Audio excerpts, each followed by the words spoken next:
Okay, Motorcar Nut here today. I'm going to quick video on the difference between a serpentine belt and a timing belt. Okay, now you look on this particular car, all cars are different, but basically the one that's on the exterior of the engine, usually you'll see over here, that's your serpentine belt. It goes around the alternator, it goes around the AC compressor, some cars that still have power steering pumps, it goes around that too, the alternator. All right, that's a serpentine belt.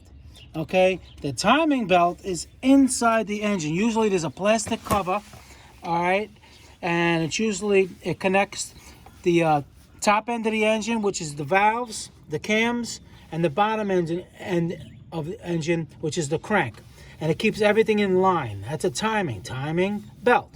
Okay, two different belts and two different prices. The timing belt is a lot more expensive because it's more involved depending on the car, but the serpentine belt is just basically an accessories belt.